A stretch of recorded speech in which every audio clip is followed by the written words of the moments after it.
कर्नाटक विधानसभा चुनाव के लिए 13 अप्रैल गजट नोटिफिकेशन जारी होगा। 20 अप्रैल से नामांकन शुरू होगा। 21 से 23 अप्रैल तक नामांकन की समीक्षा होगी। 24 अप्रैल नामांकन वापसी की आखिरी तारीख होगी। कर्नाटक में मतदान 10 मई को एक चरण में संपन्न होगा और 13 मई को नतीजे आएंगे। मुख्य चुनाव आयुक्त राजीव कुमार ने बुधवार को कहा कि वोटिंग एक चरण में कराई जाएगी। कर्नाटक में 5 करोड़ 21 लाख मतदाता है, जो 224 विधानसभा सीटों पर मतदान करेंगे। The schedule for the Karnataka Assembly elections for 2023 would be like this. The Gazette notification would be issued on 13th of April. Last date of making nominations would be 20th of April. Date of scrutiny would be 21st April 2023. After that, the withdrawal of the candidature can be up to 24th of April. The polling will take place on 10th of 5 in single phase, and day of counting would be 13th of May. So this is the schedule for the Karnataka elections. राज्य में मौजूदा BJP सरकार का कार्यकाल 24 मई को खत्म हो रहा है। इस बार मुकाबला बीजेपी, कांग्रेस और जेडीएस के बीच रहेगा। पिछली बार जेडीएस कांग्रेस साथ थी। इस बार जेडीएस अलग चुनाव लड़ेगी। 224 विधानसभा सीटों वाला कर्नाटक 6 अलग अलग हिस्सों में बटा हुआ है।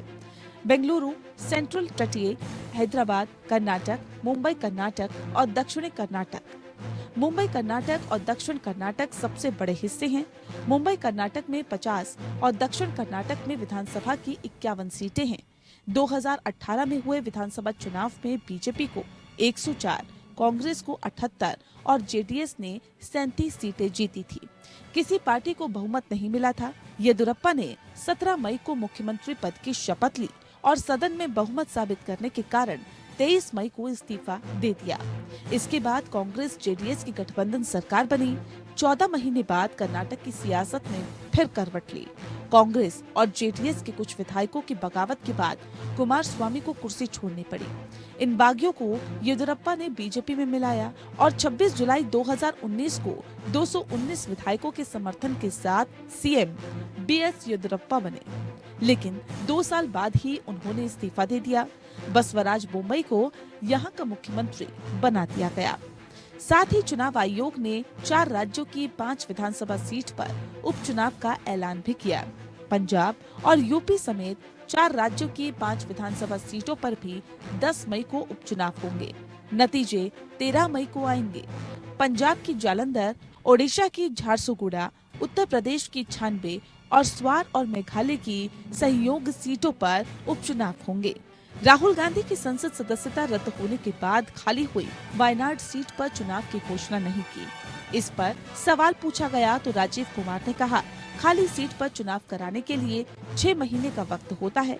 ट्रायल कोर्ट ने राहुल गांधी को 30 दिन का वक्त दिया ताकि वो ऊंची अदालत में अपील दायर कर सके। इसीलिए हम अभी इंतजार करेंगे। राजीव कुमार ने कहा कि आम आदमी पार्टी के राष्ट्रीय पार्टी के दर्जे की भी हम समीक्षा कर रहे हैं। Bureau report.